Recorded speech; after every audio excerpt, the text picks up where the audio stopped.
Bismillah. À toi la parole, Sana. D'accord.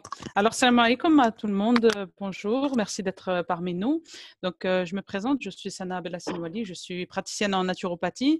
Et donc, avec frère, on a décidé de faire cette séance autour du thème booster son immunité, donc par rapport à l'actualité, par rapport à ce que nous traversons en ce moment.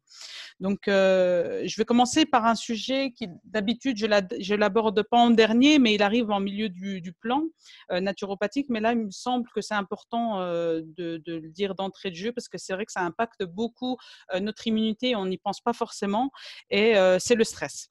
Donc, c'est important pour stimuler et pour garder une bonne force vitale, une bonne énergie vitale et une immunité forte et optimum. C'est important de gérer son stress et de gérer ses émotions. Alors, pourquoi je commence par là? C'est pas commun. D'habitude, on commence par l'alimentation et par tout ce qui s'ensuit. Et là, je commence par la gestion du stress parce qu'au fur et à mesure des consultations que je pratique dans cette période, je me rends compte que les gens, ils sont hyper stressés par ce qui se passe. Donc, c'est normal hein, qu'on ait peur de quelque chose qu'on ne connaît pas. C'est une maladie assez lourde. On n'a pas de recul, donc c'est tout à fait normal d'en avoir peur. Mais ce qu'il y a, c'est qu'il faut que ça soit une peur contrôlée.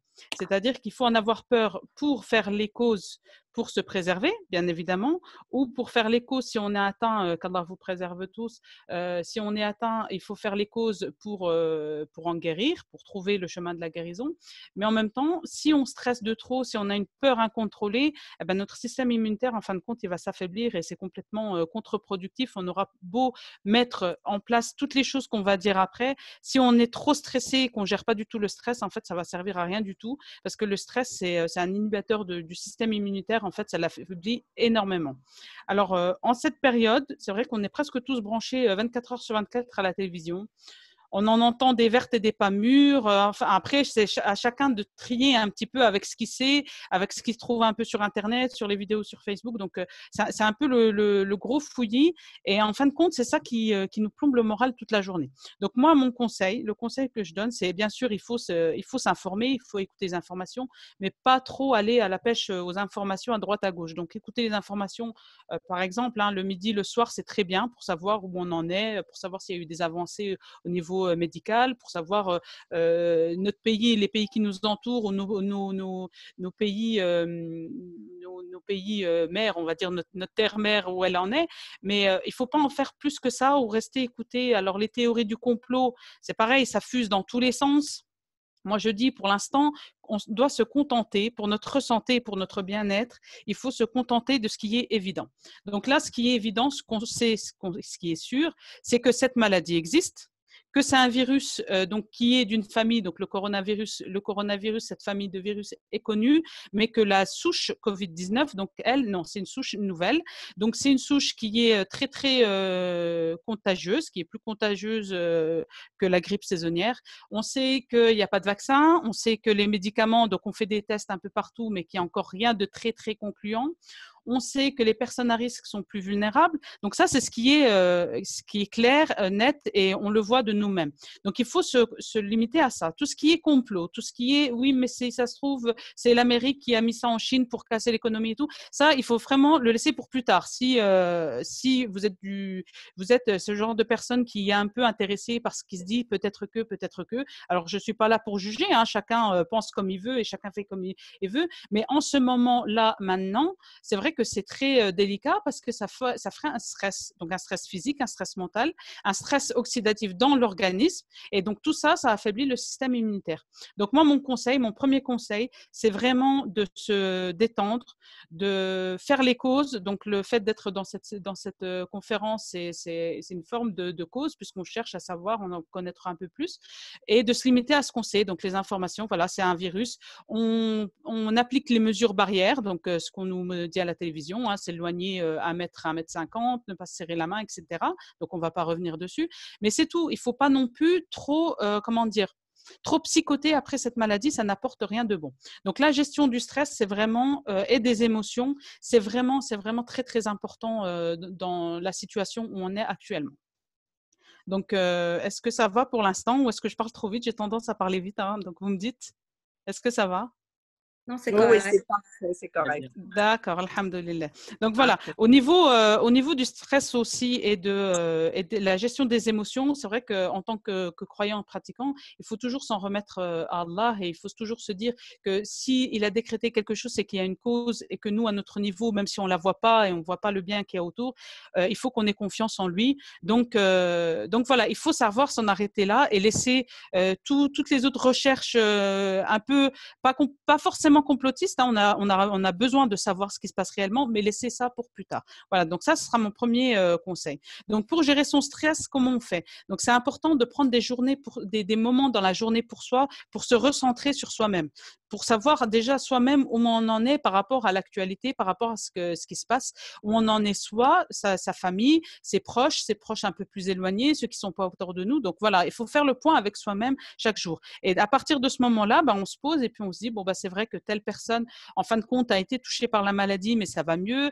Telle personne, bon, elle est à l'hôpital, mais bon, ça va aller aussi.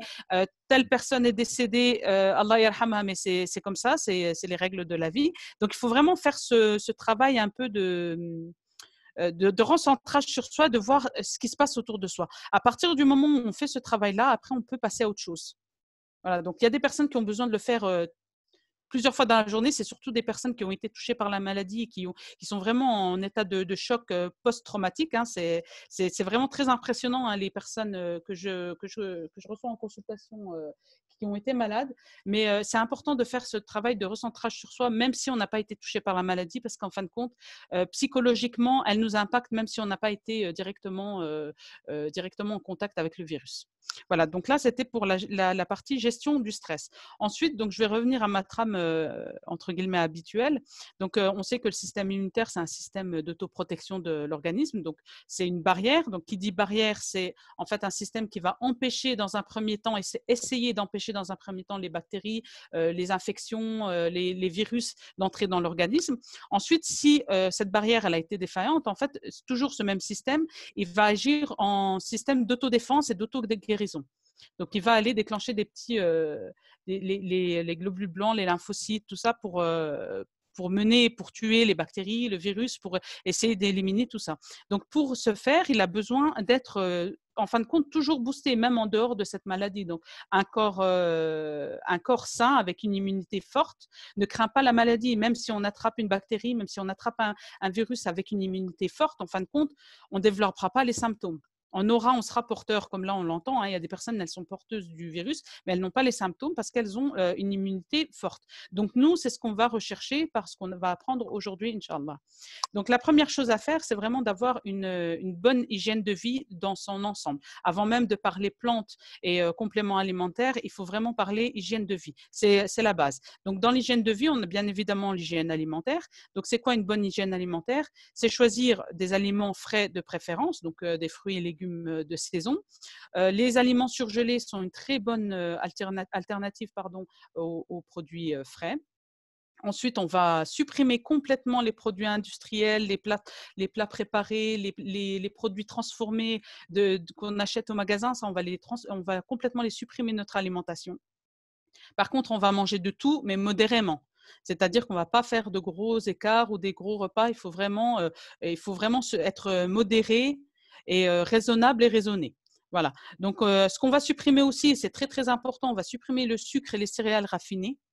On va supprimer les produits laitiers et les aliments contenant du gluten. Alors pourquoi? Parce qu'en fait, tous ces aliments, ils provoquent une inflammation dans l'organisme. Et l'inflammation en elle-même affaiblit l'immunité. Donc là, on n'en a pas besoin. Donc idéalement, en ces périodes de crise, en période quand il y a la grippe saisonnière, quand il y a des gastro, cependant là, on est touché par autre chose. Mais voilà, il faut vraiment penser tout de suite, le premier réflexe, c'est supprimer les sucres raffinés, les céréales raffinées, produits laitiers et le gluten. Donc, c'est vraiment une première démarche, un premier réflexe à avoir. Donc, c'est valable même pour les enfants. Donc, si on veut booster leur immunité, il faut penser à passer par là. Ensuite, on va diminuer les excitants tels que café, alcool, tabac pour ceux qui en consomment. Mais par exemple, le café, c'est vrai que moi, je ne dis pas de le supprimer complètement. Jusqu'à 2 cafés par jour, c'est pas problématique. Donc, voilà. Mais il faut les diminuer. Si on est une cafetière ambulante, il faut savoir diminuer. Voilà. Ensuite, on va boire suffisamment. Donc, boire suffisamment, c'est 1,5 litre minimum. Donc, quand on dit boire, c'est l'eau, bien évidemment. Donc, c'est la seule boisson dont le corps a vraiment besoin. Mais dedans aussi, on peut mettre les infusions, les thés, etc. Donc, c'est tout ce qui est source de liquide en fait qu'on apporte à notre organisme. On ne va pas grignoter non plus. Alors, pourquoi le grignotage? Donc, au-delà du fait de donner trop d'apport à notre organisme, ça permet, en fait, quand on grignote, on n'a pas de rythme digestif. En fait, notre estomac travaille tout le temps et l'estomac, il a vraiment besoin d'assimiler ce qu'on lui a déjà apporté pendant les repas pour pouvoir faire le ménage dans ce qu'on lui a donné, parce que mine de rien, ils vont rejeter pas mal. Et ensuite, il faut qu'il se repose aussi. Donc, pour faire le travail de stimulation du système immunitaire, on a besoin d'avoir à un moment donné un estomac au repos. Et d'ailleurs, c'est pour ça qu'on conseille aussi le jeûne. Le jeûne, c'est aussi une excellente manière de booster son système immunitaire. Donc, c'est triste, mais il y a une polémique en ce moment qui dit il ne faut pas jeûner le mois de Ramadan parce que les gens ils vont s'affaiblir, ils seront plus sujets à attraper le Covid-19, alors que c'est complètement faux. Une personne qui jeûne et qui, bien évidemment, sait s'alimenter le soir et sait manger le matin aussi, donc léger le soir et repas complet au suhour, au repas du matin, c'est une personne qui aura un système immunitaire fort. Même si forcément elle aura une baisse d'énergie due à ce jeûne, en fin de compte, l'organisme il fera son travail à l'intérieur. Donc le jeûne permet d'avoir un système immunitaire fort. Donc il y a même il y a énormément de médecins et de professeurs. Il y a plein d'études qui ont été faites sur le fait que le jeûne renforce le système immunitaire. Donc il ne faut pas s'en priver. Voilà.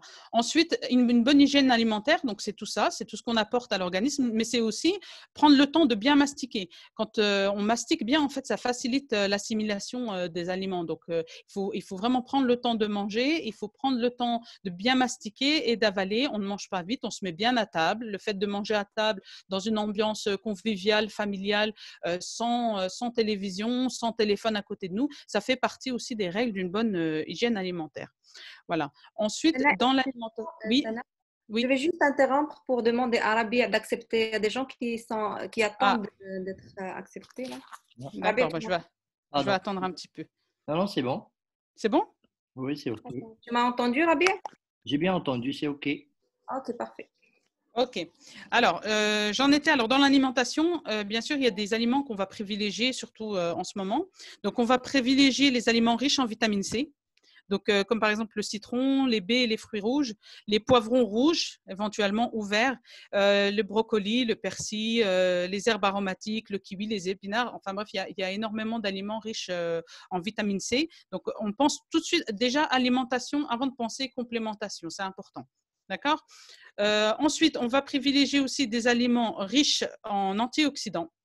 Donc, les oxydants, en fait, pourquoi? Parce que le vieillissement, ça provoque un vieillissement cellulaire, en fait. Quand on provoque un stress oxydatif, les cellules sont oxydées et ça provoque un vieillissement cellulaire. Donc, quand on parle de vieillissement cellulaire, ce n'est pas la vieillesse, les rides, tout ça, c'est vraiment la vieillesse de notre organisme de l'intérieur, de ce qui fait fonctionner notre organisme. Donc, le fait de prendre des antioxydants, ça nous préserve de ce vieillissement cellulaire. Donc, les aliments riches en antioxydants, c'est les fruits et légumes de couleur en général. Hein, on dit qu'il faut avoir une alimentation avec des fruits et légumes riches en couleurs, donc les couleurs rouges et oranges, et les couleurs vertes d'une manière générale. Hein. Ensuite, dans les oléagineux, par exemple, il y a énormément aussi d'antioxydants. Donc, pareil, on peut aisément en trouver maintenant. Ensuite, on va privilégier aussi les aliments riches en oméga 3. Alors, les poissons gras, les noix et l'huile de noix, l'huile de germe, de blé, les graines de chia, c'est très riche en oméga 3, donc il faut en profiter aussi. Et il faut se l'imposer là en régime quand on est en situation de crise comme actuellement. Ensuite, on va aussi privilégier des aliments riches en probiotiques. Donc, par exemple, le kéfir, les yaourts naturels, hein, le miso, donc qui est du tofu fermenté, si je ne me trompe pas. Il y a aussi tout ce qui est préparation à base de levain naturel, donc c'est riche en probiotiques. Donc voilà, il faut penser à l'ajouter à son assiette. Est-ce que ça va? Très bien. Oui. Voilà, parfait. Voilà. Ce qui vient après l'hygiène alimentaire, c'est le respect du rythme chronobiologique de notre organisme. Alors, c'est vrai qu'on a toujours tendance à aller un peu trop vite dans nos vies, alors que c'est important de respecter notre rythme, c'est-à-dire le rythme en fait nuit-jour. Hein, ça paraît un peu évident à dire, mais on ne le fait pas forcément. Et je pense notamment maintenant avec l'entrée au mois de Ramadan, il va falloir le plus possible s'adapter à notre rythme chronobiologique naturel. Donc, c'est aussi un besoin important de l'organisme pour pouvoir assurer un système immunitaire fort et fonctionnel, j'ai envie de dire. Donc, c'est quoi? C'est assez simple en fin de compte, c'est se lever et se coucher à heure régulière. Donc, quand on dit se lever, se coucher à heure régulière, on n'est pas une demi-heure près, hein, mais voilà, il faut que ça soit, c'est pas un jour on se lève à 8 heures, un jour on se lève à 11 heures, c'est pas un jour on se couche à 23 heures et le lendemain on va se coucher à 3 heures du mat. Voilà, il faut vraiment avoir un semblant de rythme cohérent avec sa propre vie. Ensuite, on va manger aussi à horaire régulière. Donc voilà, là je parlais du mois de Ramadan, c'est important de laisser son organisme un peu s'adapter et faire en sorte qu'il comprenne ce qui se passe. Ça veut dire on va manger tard, on va se coucher tard, le matin on va se lever très tôt, donc ça sera important de s'accorder une pause, voilà, du temps de midi au lieu de manger, eh ben, on va s'accorder une pause, une bonne sieste, ça fait du bien et ça permet aussi à l'organisme de travailler de l'intérieur, donc entre autres hein, de renforcer le système immunitaire, mais aussi c'est un gros travail de détox, le jeûne. Donc, en faisant une sieste, en fait, on n'a pas faim déjà, parce que c'est le moment de manger, donc là, on va dormir. Et en plus, ça permet à l'organisme de faire ce qu'on lui demande de l'intérieur. Quand on demande à l'organisme de renforcer ses défenses, que ce soit par l'alimentation, si on fait un régime spécial, ou si on prend des compléments alimentaires, même si on ne le ressent pas forcément, mais à l'intérieur, l'organisme, il carbure, donc il a besoin de repos. Il faut toujours penser, même si nous, on n'est pas fatigué, qu'on n'a pas sommeil, il faut quand même penser quand on rentre dans cette optique, dans ce processus d'optimisation de l'organisme, de se laisser du temps de repos, même si on n'a pas l'impression d'en avoir besoin. On en a forcément besoin pour laisser l'espace en fait énergétique à l'organisme de faire ce qu'on lui demande. Voilà. Ensuite, c'est aussi le soir, par exemple, ce serait bien de tamiser un petit peu la lumière.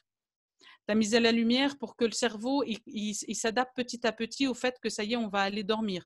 Donc que c'est le soir. Si la lumière au salon elle est trop forte, ou si c'est une lumière blanche par exemple, eh ben en fait le cerveau il va pas comprendre, il va croire que c'est la journée et puis pouf, 10 minutes après, nous on éteint la lumière et puis on va aller se coucher. Non, il faut pas faire comme ça. Il faut tamiser un petit peu la lumière, la baisser et progressivement aller se coucher, quoi, se laisser un petit laps de temps pour aller se coucher.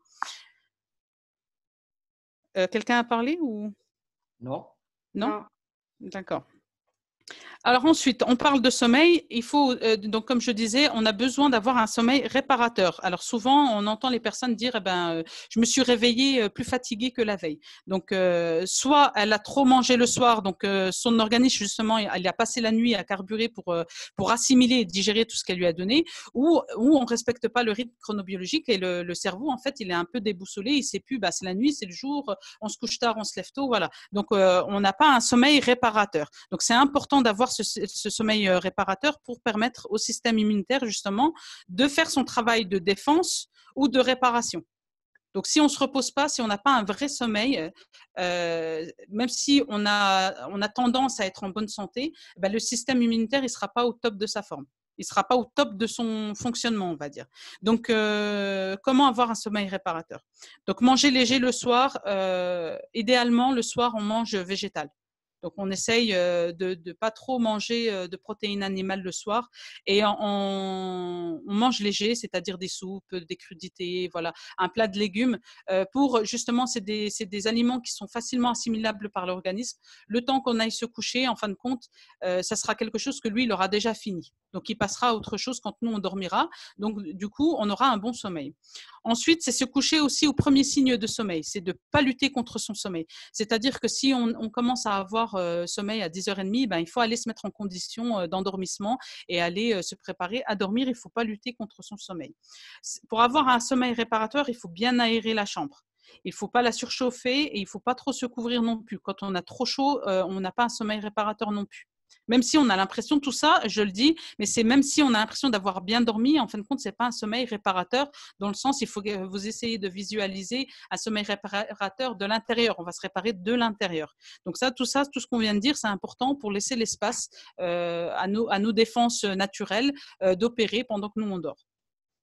Il faut éloigner les réveils, les lampes de chevet du lit. C'est vrai que tout ça, on n'y pense pas forcément, mais ça crée énormément d'ondes électromagnétiques et ça perturbe aussi le sommeil. Dans la chambre, idéalement, il ne faut pas avoir d'écran, c'est-à-dire pas de télévision, pas d'ordinateur.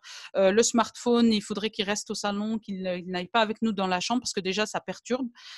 Si jamais on reçoit une notification, on a tendance à aller tout de suite voir ce qui se passe et du coup, on va plus s'endormir tout de suite ou voilà, on va perturber notre phase d'endormissement.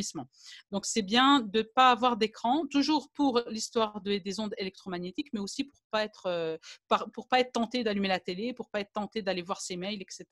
Donc, ça, c'est important pour le sommeil. Ensuite, nous avons parlé donc alimentation. Donc, ceux qui nous ont rejoints, RRAB, il y aura un replay sur Facebook, sur le groupe sur Facebook. Voilà, je le rappelle, juste que voilà, qu'ils sachent. Qui pourront rattraper donc la partie sur l'alimentation, le stress et donc le rythme chronobiologique et le sommeil. Donc on en arrive à l'activité physique. Donc on dit bien activité physique qui n'est pas pareil qu'activité sportive. Alors souvent quand on parle d'activité physique, il y a des dames, elles ont tout de suite peur. Non, moi je suis pas sportive. Alors l'activité physique, il n'y a pas besoin d'être sportive en fin de compte. C'est juste l'activité physique, c'est juste des mouvements, c'est mettre son corps en mouvement. Donc, il n'y a pas besoin, une activité physique, c'est un sport où on a besoin d'atteindre un objectif, où on a besoin d'être dans une équipe et donc on doit gagner pour cette équipe, etc. L'activité physique, non, c'est pour soi déjà. C'est que pour soi et c'est pour se remettre à jour au niveau de sa condition physique. Donc, les exercices physiques, ça peut être de la marche, ça peut être du vélo, donc dehors ou un vélo d'appartement ou un vélo elliptique, ça peut être du stepper, ça peut être n'importe quelle activité douce en fait à modérer.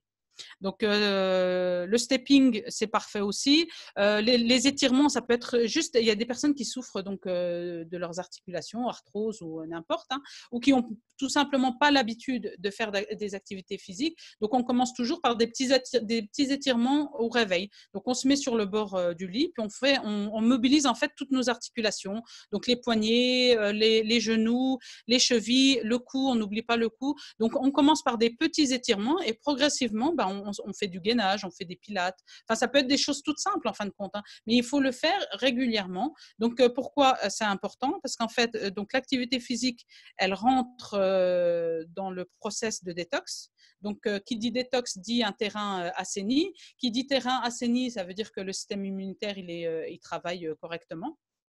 Activité physique aussi pour traîner la peau et les poumons. Donc là, le Covid-19, on sait que c'est une maladie qui touche beaucoup le système respiratoire. Donc, on va drainer les poumons donc en faisant de l'exercice physique et aussi des exercices de respiration. Donc, juste pour rester sur les activités physiques, quand on dit activité physique, il faut quand même qu'il y ait une durée minimale pour que ça soit efficace. Donc, on dit qu'il faut minimum 30 minutes par jour. Donc, même si c'est des petits exercices doux ou lents, ou ça peut être de la marche vraiment lente et augmenter petit à petit pour les personnes qui n'ont pas l'habitude. Mais c'est important de le faire tous les jours. Donc, quand on en arrive aux exercices de respiration, les exercices de respiration, toujours pour oxygéner tout l'organisme, pour drainer les poumons, donc en faisant des exercices de respiration éventuellement de préférence au grand air, donc dehors, on draine les poumons et puis en fait, on imaginez un peu et visualisez le circuit de l'air. Donc l'air, il va rentrer, il va passer par les poumons, il va un peu faire tout le circuit de l'organisme et il va ressortir. Quand il va ressortir, il faut vraiment visualiser à chaque expiration que l'air qu'on fait ressortir, il va transporter avec lui toutes les toxines. Donc, ça va nettoyer les poumons. Donc, il y a des personnes, quand elles commencent les exercices de respiration, elles commencent à tout sauter. Il ne faut pas s'inquiéter. C'est très, très bon signe. C'est que, en fait, le travail de détox et de drainage des poumons marche. Donc, il faut se laisser tousser. Il ne faut pas courir acheter des antitoussifs. Il faut se laisser tousser. Il faut se laisser cracher. Hein. Bon, ce n'est pas très glam ce que je dis, mais bon, ce n'est pas grave. Il faut cracher. Il faut bien faire ces exercices de respiration. Donc, idéalement, c'est dehors. Donc là, je sais qu'on est confiné. Donc, pour les personnes qui ont un jardin ou une terrasse, c'est très facile. Pour les personnes qui n'ont pas de terrasse, même ouvrir la fenêtre une fois le matin, une fois le soir, se mettre à la fenêtre et faire des exercices de respiration complète 2 fois par jour, c'est largement suffisant. Donc, c'est faisable pour tout le monde. On ouvre la fenêtre, même s'il fait froid. Bon, là, alhamdoulilah, il fait bon. Mais même s'il fait froid, il faut faire ces exercices de respiration. Donc, exercice de respiration complète, c'est inspirer par le nez et vraiment ressentir le trajet de l'air. Donc, on le ressent. Et là, j'essaie de le refaire en même temps. Donc, ça passe par le nez, ça descend le long de la trachée, l'air remplit les poumons, ça descend dans le ventre. Donc, en inspirant, on gonfle le ventre. Et ensuite, on va expirer. Donc, on fait le chemin inverse. En expirant, on va dégonfler le ventre et faire en sorte comme s'il allait se coller au dos. On va toujours suivre le chemin de l'air. Ça va remonter vers les poumons, vers la trachée, ça va ressortir par le nez. Toujours visualiser le trajet de l'air. Et il faut vraiment se mettre en tête qu'à chaque inspiration et chaque expiration, on fait ressortir des toxines. Donc, c'est très important de faire ces exercices, même si on est malade. Donc, bien sûr, chacun a son niveau de souffrance, entre guillemets. Donc, les personnes qui ont des maladies comme l'asthme ou là, qui ont été touchées par le Covid-19, elles ont un souffle qui se coupe assez rapidement. Donc, il ne faut pas… en fait, le seuil, on va dire, quand on inspire, c'est quand on sent qu'on va tousser. Si on sent qu'on va tousser, ben là, on commence à expirer. Voilà, il ne faut pas se faire de mal. Idem pour l'activité physique. Hein. Le but, ce n'est pas de se faire du mal. Hein. Si on ressent une douleur, on arrête tout de suite. Voilà. Pour la respiration, c'est exactement pareil. Pour les personnes qui ont des problèmes dans la sphère respiratoire, c'est important qu'elles essayent de capter leur seuil leur seuil de souffrance et quand elles ressentent le petit, voilà, qu'elles vont tousser, là, elles expirent, même si elles n'ont pas atteint le ventre. Donc là, elles expirent tout de suite. Voilà. Donc maintenant, on va parler aussi de l'exposition aux différents polluants. Alors les polluants, c'est quoi? Les polluants, c'est le tabac, bien sûr. Donc même si on n'est pas fumeur, souvent le fait d'être en présence de quelqu'un qui fume, c'est encore pire. Donc il faut vraiment limiter au maximum son exposition aux différents polluants. Donc les polluants, voilà, le tabac, même les peintures. Là, il y a beaucoup de gens qui font les peintures dans les maisons. Alors je ne sais pas la composition de la peinture, mais souvent c'est pas très bon ce qu'il y a dedans. Donc il faut éviter, surtout en ce moment, hein, quand on est dans une phase de préservation du système immunitaire, il faut vraiment s'éloigner de toutes les pollutions. Donc bon, là, pareil, on est en confinement, donc ça roule pas beaucoup dehors. Donc pareil, la pollution dehors, ça va un petit peu mieux.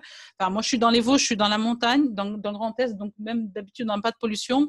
Dans les grandes villes, c'est différent. Donc quand on voit qu'il y a un pic de pollution, il faut vraiment éviter de sortir. Voilà. Donc toujours pour préserver et ses poumons et son système immunitaire.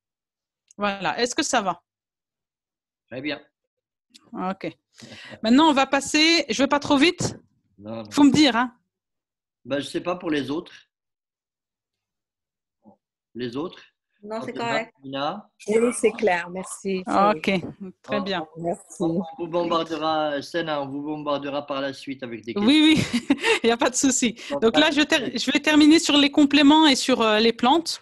Alors, les compléments et les plantes. Alors là, aujourd'hui, nous, ce qu'on va donner, c'est des conseils grand public. Alors, c'est quoi des conseils grand public? C'est pour des personnes dites bien portantes. Parce que bien sûr, les plantes et les compléments, enfin, nous, en Tunisie, on dit les plantes, si ça ne guérit pas, ça ne nuit pas, mais c'est complètement faux. Il y a des plantes, il y a des effets secondaires, il y a des contre-indications avec des médicaments. Donc, dans les cas particuliers, il faut toujours une consultation avec un professionnel. Donc, si vous êtes atteinte d'une pathologie ou vous prenez un traitement, il faut faire attention parce que la consommation de plantes ou d'huile essentielle ou de tout produit naturel peut ne serait-ce que voilà, par des allergies, ça peut être très grave. Voilà, donc, toujours se renseigner avant l'utilisation d'un produit. Quand on achète un produit aussi, c'est important de vérifier de quel laboratoire on l'achète. S'il y a un numéro d'enregistrement, s'il y a une traçabilité, c'est très important de ne pas acheter un peu à la sauvette chez des marchands qui vendent plein de produits naturels, mais on ne sait pas d'où ils viennent. Donc, peut-être qu'ils sont bons, hein, mais je ne sais pas. Mais en tout cas, on n'a pas la possibilité de vérifier. Donc, c'est important de toujours prendre de labos connus, du moins connus pour leur fiabilité et pour la qualité de leurs produits. Donc, c'est pas souvent ceux qui font le plus de publicité, hein. Donc, c'est pour ça qu'il faut bien se renseigner. Alors, pour faire les cures, pour booster les défenses immunitaires, on va se supplémenter déjà en vitamine D. Donc, la vitamine D, c'est la première ligne de défense immunitaire parce qu'elle active en fait les lymphocytes. Donc, c'est important et presque tous les médecins, les professeurs, les chercheurs le disent, presque toute la population mondiale est carencée en vitamine D. Donc, déjà en hiver, on a l'habitude de dire de faire une cure de vitamine D en hiver, mais maintenant, c'est encore plus vrai avec ce qui se passe. Donc, il faut vraiment penser à faire une cure de vitamine D et c'est valable aussi pour les enfants et les personnes âgées. Ensuite, c'est faire une cure de vitamine C. Donc, notre alimentation moderne, elle est quand même assez pauvre en minéraux, en vitamines, en oligo-éléments à cause de la production industrielle, etc. Donc, ça, c'est encore un autre sujet. Mais il faut, là, dans la situation qu'on vit maintenant, se supplémenter en vitamine C, surtout si on est des personnes dites à risque, donc avec une immunité déjà affaiblie. Donc, la vitamine C stimule le système immunitaire et participe à la production des lymphocytes. Donc, c'est très important de se supplémenter en vitamine C. La supplémentation du magnésium, pareil, pour déjà, plus on est stressé, plus le magnésium prend la fuite. Donc, prend la fuite par les portes de sortie, hein, les émonctoires, donc les reins, les poumons, les intestins, la peau et le foie. Donc, c'est important de se supplémenter en magnésium. Alors là, c'est volontaire, hein, je ne donne pas de posologie, je ne donne pas de marque, etc. C'est à chacun de faire un peu, de voir par rapport à sa situation, qu'est-ce qui est le plus adapté à lui. Donc, je répète que c'est très important, hein, c'est des conseils grand public, donc pour des personnes dites bien portantes. Ensuite, on peut faire aussi une cure de zinc.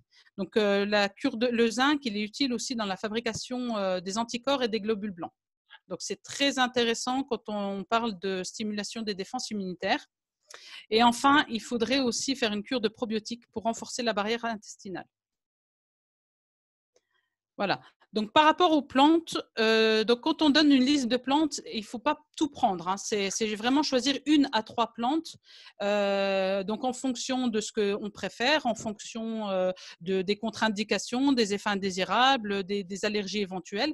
Donc, quand on donne une liste comme ça de plantes qui stimulent le système immunitaire ou de produits qui stimulent le système immunitaire, il ne faut pas les prendre tous en même temps. Non, on en choisit 1 à 3. En général, c'est largement suffisant. Donc, parmi les plantes et produits de la ruche stimulante du système immunitaire, donc on aura le propolis, on aura la gelée royale, on aura le pollen de cyste. Alors moi, mon préféré, c'est le pollen de cyste. Donc, c'est des stimulants du système immunitaire. Ensuite, il y aura le ginseng. Donc, il y a un produit qui est un mélange de ginseng et gelée royale. Et pour l'avoir essayé, c'est très, très bien. Ensuite, on peut faire aussi une cure de spiruline, d'échinacée. Donc, il y a la griffe du chat aussi en plante, il y a l'astragale, il y a le thé vert. Donc, le thé vert, souvent on en consomme sans vraiment connaître ses bienfaits alors qu'ils sont nombreux, dont la stimulation du système immunitaire. Il y a aussi le shiitake, le maitake et les reishi, c'est des champignons chinois. L'ail, c'est aussi un excellent booster du système immunitaire. Donc là, l'ail aussi, c'est un antibiotique, mais là, on s'en sert vraiment pour ses propriétés stimulantes du système immunitaire. Et enfin, l'extrait de pépins de pamplemousse. Donc, je répète, il faut vraiment prendre des produits bio de préférence, de qualité et de laboratoire où il y a une traçabilité. Ensuite, les huiles essentielles. Donc, les huiles essentielles, c'est pareil, hein, il faut toujours se renseigner avant l'utilisation d'une huile essentielle. Il faut faire des tests d'allergie parce que ça peut nuire à la place de rendre service. Donc, le premier sur ma liste, c'est le Ravinsara. Le Ravinsara, c'est un antiviral. Donc, même là, on commence à parler de déconfinement. Idéalement, si on doit sortir, ça serait bien de mettre 1 ou 2 gouttes sur un mouchoir et de respirer le Ravinsara. Ça fait une barrière antivirale en fin de compte. Donc, soit dans un mouchoir, soit sur les poignets, une goutte sur chaque poignet et respirer. Il y a aussi le théatri, la cannelle et le thym à thujanol. Donc, le thym, il y a plusieurs huiles essentielles. Hein, donc, c'est pour ça que je précise le thym à thujanol et le niaouli. Donc, on peut faire des synergies d'huiles essentielles et les diffuser, par exemple, à la maison. Donc, pour tuer les bactéries, voilà, pour assainir l'air.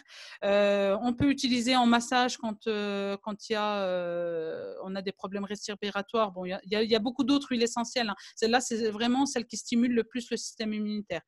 Voilà, mais je répète, il faut vraiment faire attention avant d'utiliser les produits naturels. Il faut bien se renseigner, demander l'avis d'un professionnel avant.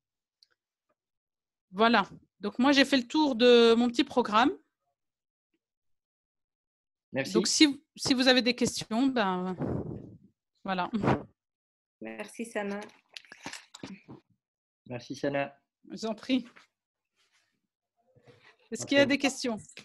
Merci, Sana. Très intéressant. Barakallahu fik. Inch'Allah que ça soit profitable au maximum, Inch'Allah. Est-ce qu'il y a des questions?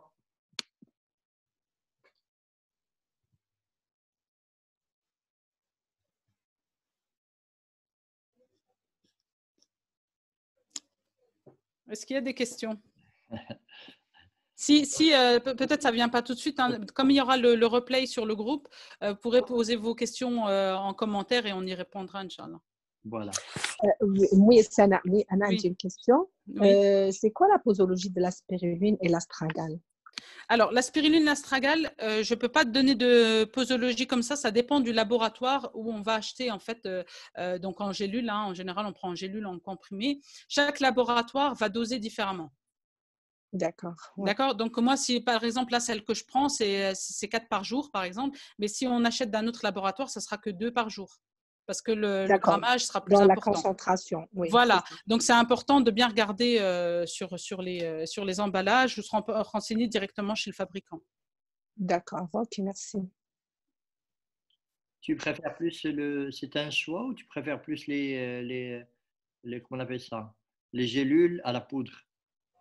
La spiruline, ça dépend. Alors pour les enfants, c'est vrai que je préfère les comprimés. D'accord. Et puis pour moi, c'est vrai que la poudre, ça va, ça passe, mais pas chez tout le monde, quoi. Ben, les capsules, vous voulez dire des capsules? Moi, c'est des capsules. En fait, il y a capsules, il y a gélules et il y a comprimés. Il y a Il y a comprimé aussi. comprimé? Ah non, j'ai jamais vu la Oui, il y a des comprimés. Moi, je l'ai. Oui, il y a un comprimé. Un comprimé spécial en vérité, c'est un peu spécial. Oui, c'est spécial. Après, voilà, c'est vrai que après, s'il y a une gélule, ça veut dire qu'il y a une enveloppe. Enfin, voilà, c'est vrai que le comprimé, c'est ce qui se rapproche un peu plus de la poudre, en fait. De la poudre, oui. Ouais. Même pour le comprimé, en vérité, même l'emballage, pour construire en vérité comment on appelle ça? Le comprimé, il y a une petite matière en vérité qu'on ajoute. Bien sûr, oui, pour tasser, oui. Voilà, qui se dilue très rapidement au niveau de l'estomac. Oui, bien sûr. Mais voilà, c'est vrai que c'est ce qui se rapproche, c'est la poudre en priorité. Ensuite, c'est voilà, le comprimé et la gélule, si on doit donner un ordre. Il est fort. Oui, c'est spécial. Hein. Ouais, c'est spécial. C'est vrai, je l'avoue. Après, c'est vrai que pour les plantes, c'est souvent donc c'est des cures longues. Hein, quand on donne des cures comme ça pour vraiment booster et pour assainir le terrain, c'est des cures assez longues. C'est vrai quand on donne des plantes. Si on donne en plante, en fait, en infusion, les gens ils vont vite se lasser. Par exemple, si c'est une cure de 2 mois, par exemple, elles vont faire le premier jour, le deuxième jour, le troisième jour, et après elles vont être lassées de faire leur infusion tous les jours. Donc c'est vrai que la gélule ou le comprimé permet de tenir sur le temps. Okay, exactement. Ouais. C'est davantage aussi en dehors, c'est-à-dire la gélule, contrairement à une infusion, par exemple. C'est que sur la gélule, on va prendre la plante dans sa totalité. Exactement. Et donc, automatiquement, on va profiter de la synergie naturelle qu'il y a dans les éléments et on ne sera pas dans la vision allopathique. En vérité, on prendra uniquement l'élément actif ou la molécule uniquement qui va servir. alors que dans la nature, c'est pas ça. Voilà. Exactement. D'ailleurs, là, tout le protocole qu'on a dit maintenant, c'est vraiment dans le sens de traiter le terrain de l'intérieur et c'est pas du symptomatique. Donc, c'est vrai qu'après, on trouvera des thérapeutes qui vont, eux, faire des ordonnances de plantes en symptomatique. Voilà, tu as mal à la tête, tu prends telle plante, tu as mal là, tu prends telle plante, tu as une grippe, tu prends telle chose. Mais là, vraiment, c'est un protocole qui va travailler sur le terrain, vraiment dans sa globalité déjà. Hein. On a parlé de stress, on a parlé du magnésium. Donc, on a vraiment traité tous les aspects de l'organisme et c'est vraiment pas du symptomatique, hein, ça n'a rien à voir. Moi, je vais juste rajouter quelque chose. Une précision, c'est plutôt pour clarifier un point aussi, pas un point par rapport à ce que tu dis, mais un point par rapport à ce que les gens peuvent penser. Oui. C'est vrai que lorsque le titre stimulait son système immunitaire, j'ai des gens qui m'ont contacté en me disant mais nous, on a des maladies auto-immunes et tu es en train de parler de stimuler le système immunitaire. Est-ce que c'est pas quelque chose de dangereux? Mais ce que je souhaite tout simplement apporter, c'est que là, pour les gens qui ne connaissent pas, c'est vrai que tu ne l'as pas dit au départ, Sana, c'est que Sana, personne qui était atteinte auparavant par la fibromyalgie. Exactement. Donc, la fibromyalgie, on sait qu'aujourd'hui, au niveau médical, au niveau allopathique, on parle de maladies auto-immunes. Et que dans les solutions, dans tout ce qu'il est en train de donner, qui sont des solutions hygiénistes, où on est en train vraiment, comme elle le dit, elle est en train simplement de pouvoir nettoyer le terrain, remettre en place le terrain, et à ce moment-là, notre système immunitaire, il fonctionne normalement. Et c'est tout le contraire, même dans les maladies auto-immunes, on a intérêt à ce qu'une fois que le terrain il est propre et qu'il est bon, à ce moment-là, d'aller renforcer notre système immunitaire parce que c'est ça notre barrière de protection par rapport à l'extérieur. Exactement, exactement. Et c'est important de savoir de se faire accompagner, justement, ne pas être dans la passivité, se dire, voilà, moi j'ai une maladie auto-immune, ça ne sert à rien d'aller écouter une conférence ou quelqu'un qui parle de système immunitaire, moi mon immunité elle est déjà foutue. Non, au contraire, un système immunitaire, en fait, on a tous une immunité innée, donc on est né avec, elle sera toujours là, mais on va l'encrasser avec notre immunité acquise. Donc, c'est cette immunité acquise qu'on va essayer, pas d'effacer parce que c'est notre expérience de vie, hein, mais de régler au maximum, qu'elle soit la plus saine possible pour laisser l'espace à cette immunité innée de travailler en fin de compte.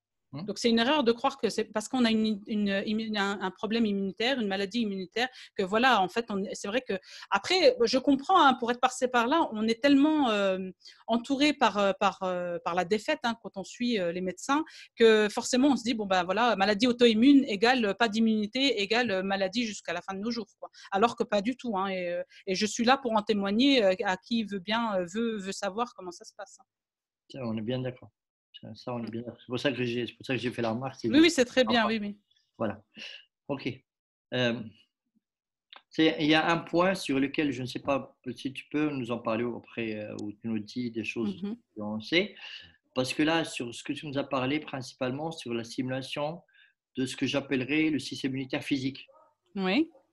Alors, nous avons un système immunitaire émotionnel. Est-ce que tu le connais? Est-ce que tu en as déjà entendu parler? Est-ce que tu… Alors, système immunitaire émotionnel, pour moi, hein, voilà, c'est avoir une bonne hygiène de santé psychique et psycho-émotionnelle. Je ne sais pas si on parle de la même chose. On parle de bien la même chose. Voilà. Donc, c'est pour ça qu'il faut… Après, c'est vrai que le système immunitaire, à mon sens, à moi, psychique et psycho-émotionnel, il faut se faire accompagner dans le sens où ce n'est pas comme le système immunitaire physique, où voilà, on sait qu'il y a telle et telle chose. Le système immunitaire psychique et psycho-émotionnel, il appartient vraiment à chaque personne. Moi, sur ça, je travaille vraiment au cas par cas, parce que ça appartient à la personne, à son expérience de vie. On est bien d'accord. Voilà. La seule chose, c'est que ce que je complète, c'est que tout simplement, il y a une relation entre les deux. Exactement. Et qu'en vérité, quand ça ne va pas dans la tête, quand ça ne va pas dans les émotions, ça ne va pas dans le physique. Et quand on est les maladies auto-immunes… Exactement, ça se répercute forcément, oui. La maladie auto-immune, selon la vision du professeur Hammer, en vérité, dans la médecine germanique, et quand il parle de système immunitaire, il dit principalement que les gens qui ont les maladies auto-immunes, c'est principalement ce qu'on appelle des conflits d'autodévaluation, un problème avec soi-même. Et c'est un conflit qui va vers l'autodestruction. C'est ça. On va se programmer, on va reprogrammer, on va programmer notre système immunitaire émotionnellement pour qu'on aille vers la destruction à l'intérieur du corps physique. Donc, quand on va mieux au niveau du mental et au niveau du psychique, ben, on va mieux au niveau du physique aussi. Exactement, exactement. Et pour illustrer un petit peu, si vous voulez, donc là, moi, j'ai mon programme donc j'accompagne des gens qui sont atteints de fibromyalgie. Donc, la première chose à faire, c'est travailler justement sur cet aspect psycho-émotionnel. Donc, la première chose à faire, donc j'ai une cliente donc, qui avait un choc, qui a eu un choc émotionnel quand elle était vraiment en bas âge, donc elle avait 5-6 ans. Et le fait d'avoir dénoué ce problème-là, d'en avoir parlé et d'avoir reconstruit en fait toute sa personne. Donc c'est vrai qu'en naturopathie on dit corps et esprit liés. De toute façon c'est un tout, c'est indissociable. Rien que d'avoir solutionné cet aspect-là, bah, elle avait gagné 50% de qualité de vie. On est bien d'accord. Voilà, donc c'est très très important. Non, il faut jamais dissocier de toute façon le psychique et le physique. Hein. Nous sommes âme, corps et esprit. Voilà, c'est exactement ça. Voilà. C'est exactement ça. Question? Oui, j'ai deux questions en fait. Vous avez bien mentionné, Madame Sana, qu'on doit manger, qu'on doit prendre comme supplément le zinc, le magnésium et la vitamine D et C. Oui. Est-ce que on peut, par exemple, séparer la prise de ces suppléments, soit le magnésium le soir, le magnésium et le zinc le soir, et la vitamine D, c'est la matinée, ou d'un seul coup, et combien de fois par jour? Alors, combien de fois par jour? Ça rejoint ce que j'ai dit tout à l'heure. Ça dépend de la posologie du laboratoire, de la marque, en fait, de la marque du produit qu'on va acheter. Ensuite, bien, le magnésium, par exemple, c'est bien de le prendre souvent à jeun. La vitamine D, c'est une goutte le matin. Donc, la vitamine D, il ne faut pas prendre les ampoules. Hein. Ça, c'est important. Hein. Je tiens à le dire, il ne faut pas prendre les ampoules. C'est vraiment des gouttes qu'on prend tous les jours. Et c'est pareil, ça, les gouttes, tout dépend du labo dans lequel vous allez prendre. Souvent, ce sera 2 gouttes, 3 gouttes que vous pourrez prendre en même temps pour pouvoir ensuite, à midi, prendre la vitamine C. Et après, c'est à vous de voir là où vous allez acheter vos produits, en fait, comment eux, ils répartissent la prise du produit. Ok. Mais c'est tout à fait gérable. Hein. C'est vraiment pas. C'est des choses qui sont facilement assimilables par l'organisme puisque c'est des choses naturelles. Alors, juste une chose, parce que juste une petite précision, Sana, certaines personnes qui sont ici sont du Canada. Et Canada, en vérité, quand on parle des compléments nutritifs et de supplémentation, la taille des gélules n'a rien à voir avec la taille des gélules en France. D'accord. Ouais. déjà une chose, ça c'est moi-même j'ai l'impression la première fois quand j'ai eu en vérité mon épouse était enceinte et qu'on a eu en vérité de l'huile de morue, du foie de morue en vérité qui des États-Unis à la gélule, ça n'a strictement rien à voir avec les boîtes. Les boîtes n'ont rien à voir avec parce qu'ils ont des boîtes à 240 gélules, comme ça, voilà. Quand on parle de vitamine D3 ou vitamine D, en vérité, principalement chez eux, c'est sous forme de gélules. Je parle sous oui, d'accord. Voilà, d'accord. Voilà, sous forme de comprimé, mais principalement en vérité sous forme de gélules, parce que de toute façon, il y a toujours ce mélange en vérité de vitamine D3. On va toujours la mélanger avec de l'huile d'olive et on va toujours rajouter aussi de la vitamine K. Voilà. Donc, ce qui fait qu'ils ont des grosses gélules par rapport à ça et que vite fait en supplémentation, je sais que du fait que j'ai des clients qui sont au Canada, ils ont des problèmes parfois quand ils ont, et ça va dans la question qu'elle a posée en vérité, que lorsqu'ils commencent à prendre des gélules, ils ont l'impression qu'il y a plus de gélules que leur propre nourriture. Ah oui, d'accord. Oui, voilà. Vu sous cet angle, c'est vrai que ça change tout. Hein. Ça change tout. Juste l'ordre que là, le cas Canada-États-Unis n'a rien à voir avec les supplémentations en vérité ici ou les compléments nutritifs ici en France. Voilà. D'accord, ok. Bon, bah, c'est bon à savoir. C'est vrai que ça explique beaucoup de choses. D'ailleurs, même le dosage n'est pas le même. Moi, je dirais, par exemple, la vitamine D au Canada et aux États-Unis, on trouve du 2000, du 5000 et du 10 000. D'accord. D'accord. Alors qu'ici, en France, pour trouver déjà du 1000, il faut y aller. Il faut y aller, il faut trouver des 2000. D'accord. Voilà. Alors qu'au Canada, le 2000, 5000 et 10 000, ben, il y a des comprimés avec 10 000. Voilà, tout simplement. 10 000. Ah oui. Ouais. Moi, j'en prends celui de 10 000 une fois par semaine. Voilà. D'accord. Voilà, donc déjà, là, ça fait une autre répartition puisque c'est qu'une fois par semaine. Voilà. On parle, par exemple, même quand on parle de la vitamine C et tout, la vitamine C, par exemple, je sais qu'au Canada, même ça se trouve maintenant en France, parce que je la prends en France, on la trouve en poudre. Aux États-Unis, au Canada, on la trouve en poudre. Et ce qui fait que, par exemple, moi, chez certains clients, moi personnellement, moi-même, on est pris jusqu'à 40 grammes de vitamine C par jour. Oui. Et j'ai certains clients à qui je donne des 40 grammes de vitamine C par jour. Et que vitamine 40 grammes, quand on connaît en France, quand on va acheter la vitamine C, on va trouver plutôt des comprimés de 1 gramme. Oui, voilà. Alors, Vous imaginez 40 comprimés par jour. Non, non, c'est parce que c'est en poudre en vérité. Donc, c'est pas Ah, d'accord, oui. on ne la prend pas de la même façon. Donc, on prend Mais moi, je la préfère en liquide. Ça existe. Voilà. Oui. C'est ça, voilà, c'est surtout ça. Par exemple, la chlorophylle, chez eux au Canada, ils l'ont, ben, ça se trouve en France aussi, ils l'ont en liquide aussi. Ils ont beaucoup Oui, j'ai vu ici en France aussi, oui. Voilà, donc c'est important de vraiment se fier en fait au packaging qu'on va acheter en fin de compte. Exactement, exactement. Ça c'est par rapport au packaging, par rapport surtout, comme ce que tu avais expliqué tout à l'heure, par rapport au pays aussi. Donc, voilà, oui, oui. Oui, c'est important. Donc, si j'ai bien compris que la dose dépend de ce qu'on a, comme vous avez dit, dans les ingrédients et tout ça, la posologie et tout ça. Ok. Voilà. Aussi, une dernière question. Oui. Pour combien de temps on pourra prendre ces suppléments? Ouh là là, alors moi je dirais magnésium, moi c'est minimum 2 mois. Hein. Magnésium, zinc, 1 mois et demi, 2 mois, c'est le minimum qu'on puisse faire. Vitamine D, déjà c'est tout l'hiver et là on continue. Donc en fait la vitamine D, c'est jusqu'au beau jour, on dit d'habitude. Hein. C'est jusqu'à ce qu'on prenne le soleil, si on prend le soleil. Hein. Ah, ok. Voilà. Mais là, moi, je dis, tant qu'on est en situation de crise et qu'on a besoin d'avoir un système immunitaire au top, ben, on prend sa vitamine D.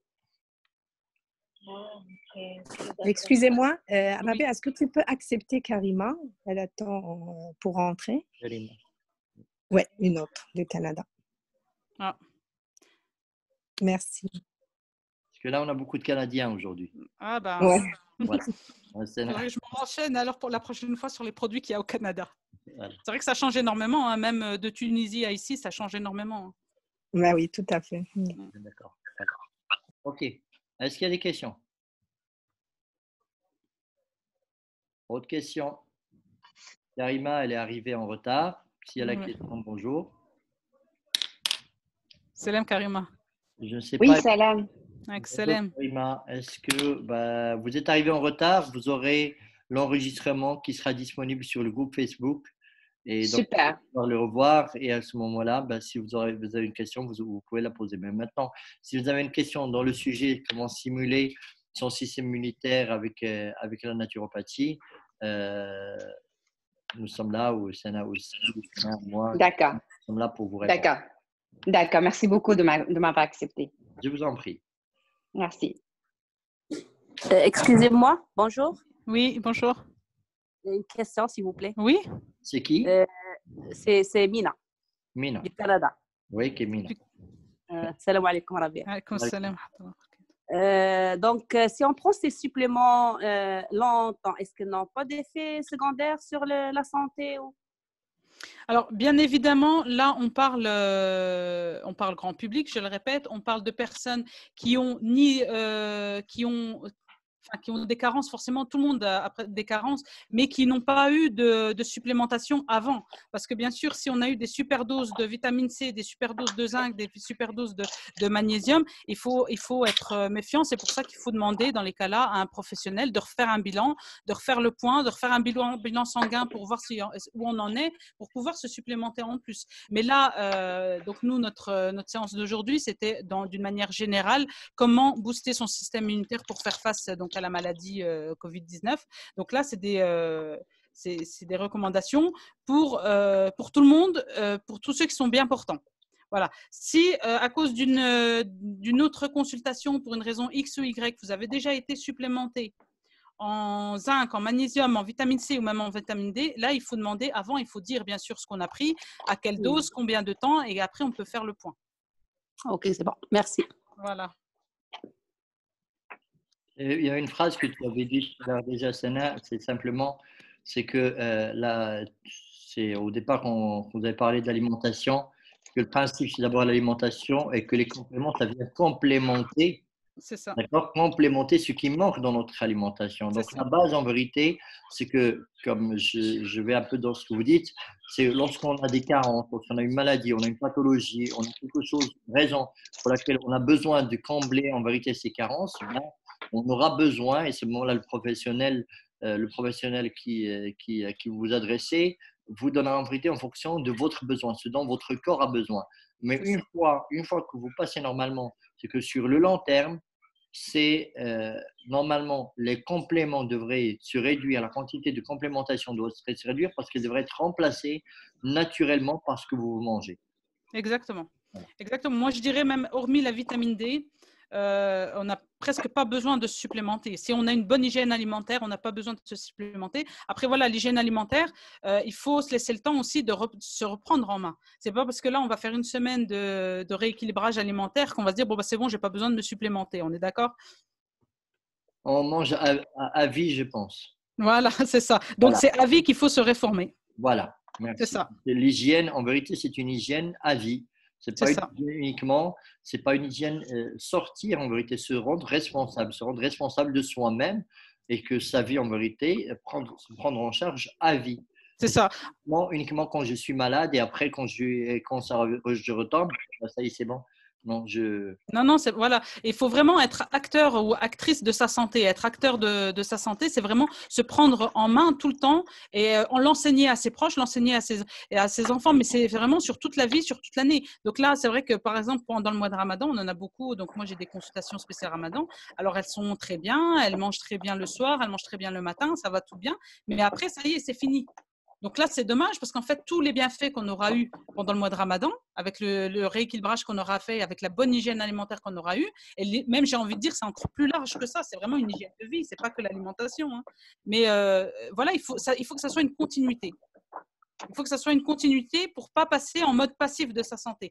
Quand est-ce qu'on devient passif de sa santé? C'est quand on est malade et puis qu'on n'a plus que, voilà, que ce soit les médecins ou même les praticiens, même si c'est des activités naturelles. En fait, à partir du moment qu'on perd la main sur sa santé, là, il faut se remettre en question, se dire, j'ai un loupé, c'est où? Qu'est-ce que j'ai fait? Qu'est-ce que j'ai pas fait? Juste une petite anecdote en vérité dans ce que tu es en train de raconter simplement. Le mois du Ramadan, je perds certains clients. Parce que pour la simple raison que ce sont des clients qui disent nous, pendant le Ramadan, on veut pas, on a les délices en vérité du mois de Ramadan. Déjà que pendant toute la journée, on est en train de manger.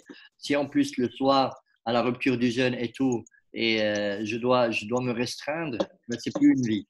C'est dommage. C'est dommage. Voilà, c'est ça ce qui est dommage en vérité. C'est là où ils ne comprennent pas du tout en vérité toute la magie et toute la sagesse qu'il y a derrière le jeûne du Ramadan. Voilà. C'est ça, c'est dommage. Ouais. C'est bon, est-ce qu'il y a des questions encore? Autrement, on va arrêter la conférence. En tout cas, barakallahu fikoum d'avoir été présent et présente. Et puis, Rabia, barakallahu fik pour l'invitation. Merci.